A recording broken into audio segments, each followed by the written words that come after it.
Good morning friends. ഞാൻ doctor Wilson, consultant surgeon. ഇന്ന് നമ്മൾ സംസാരിക്കാൻ പോകുന്ന വിഷയം പഴക്കം ചെന്ന മുറിവുകൾ. മിക്ക രോഗികളും മുറിവുണ്ടായി പല പല ചികിത്സകൾ ചെയ്ത് ആയുർവേദം, ഹോമിയോ, യുനാനി, മോഡേൺ മെഡിസിൻ ഇതെല്ലാം ചെയ്ത് ആഴ്ചകളും മാസങ്ങളായി ചികിത്സിച്ച് നടന്ന് കുഴഞ്ഞ് അവസാനം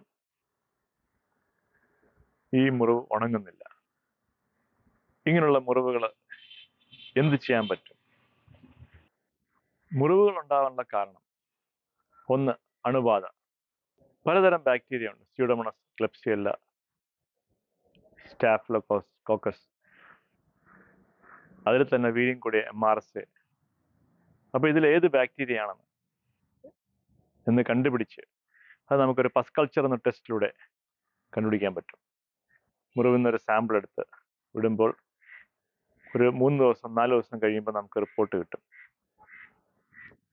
ഈ ബാക്ടീരിയ ഏത് ആൻറ്റിബയോട്ടിക്കിനോട് നമുക്ക് പ്രവർത്തിക്കുന്നത്, അല്ലെങ്കിൽ ഏത് ആൻറ്റിബയോട്ടിക് അതിൽ എഫക്റ്റീവ് ആവും എന്ന് കണ്ടുപിടിക്കാൻ പറ്റും. അങ്ങനെ അത് കണ്ടുപിടിച്ചതിന് ശേഷം അത് കറക്റ്റ് ആൻറ്റിബയോട്ടിക് കൊടുക്കുകയാണെങ്കിൽ ആ മുറിവിന് ഒരു മാറ്റം വരും.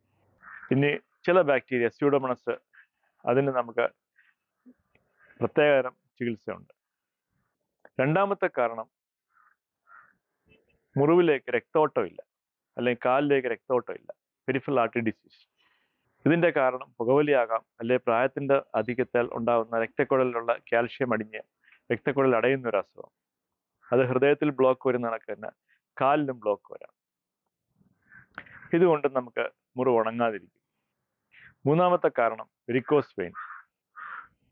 വെരിക്കോസ് വെയിൻ ഉണ്ടാകുന്നതിൻ്റെ പ്രധാന കാരണം നമ്മുടെ ഇടുക്കിൽ, നമ്മുടെ കാലിലും വയറിലേക്കുള്ള ഇടുക്ക് ഭാഗത്ത് രക്തക്കുഴലിലുള്ള വാൽവ് ഡാമേജ് ആകുമ്പോൾ, അല്ലെങ്കിൽ അതിൻ്റെ കേടുപാട് പറ്റുമ്പോൾ കാലിന് മുട്ടിന് താഴെ രക്തം കെട്ടിക്കിടക്കുന്ന ഒരു സാഹചര്യം.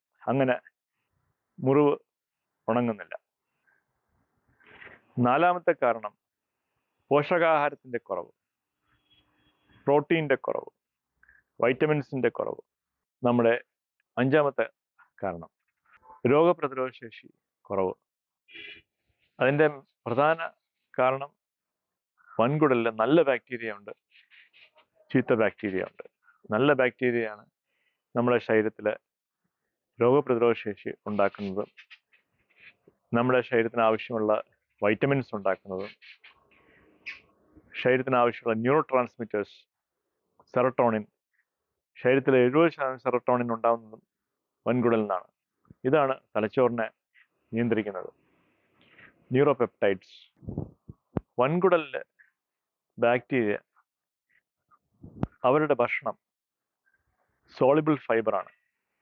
ഈ ഫൈബറിനെ വിഘടിച്ച് അതിൻ്റെ അകത്തുനിന്ന് ഗ്ലൂട്ടമേറ്റും ആൽഫ കീറ്റോഗ്ലൂട്ടറേറ്റും ബ്യൂട്ടറേറ്റും ഇതെല്ലാം ഉണ്ടാക്കുകയും അത് ഈ ബാക്ടീരിയ യൂസ് ചെയ്യും. അതിലൂടെയാണ് എനർജി ലഭിക്കുന്നതും ആ എനർജി നമ്മുടെ വൻകുടലിലെ കോശങ്ങളെ ശക്തിപ്പെടുത്തുകയും ചെയ്യും. നമ്മുടെ ഭക്ഷണത്തിൽ സോളിബിൾ ഫൈബർ റെഗുലറായിട്ട് നമ്മൾ ആഡ് ചെയ്യണം. അങ്ങനെ വൻകുടലിൻ്റെ ആരോഗ്യം മെച്ചപ്പെടുത്തുന്നതിലൂടെ നമുക്ക് ഈ ഉണങ്ങാത്ത മുറിവുകൾ ഭേദപ്പെടുത്താൻ പറ്റും. ഈ വിധ കാരണങ്ങൾ കൊണ്ടാണ് നമുക്ക് മുറിവ് ഉണങ്ങാതിരിക്കുന്നതും. ശാസ്ത്രീയമായി മുറിവ് ഉണങ്ങാത്തതിൻ്റെ ശരിയായിട്ടുള്ള ഒരു കാരണം കണ്ടുപിടിച്ച് അത് ചികിത്സിക്കുമ്പോഴാണ് നമുക്ക് ഇതിനൊരു പരിഹാരം കണ്ടെത്താൻ പറ്റുന്നത്. ഇനി വരുന്ന എപ്പിസോഡിൽ നമ്മൾ ഓരോ കാരണങ്ങളെ ഡീറ്റെയിൽ ആയിട്ട് നമ്മൾ ചർച്ച ചെയ്യുന്നതായിരിക്കും. നന്ദി, നമസ്കാരം.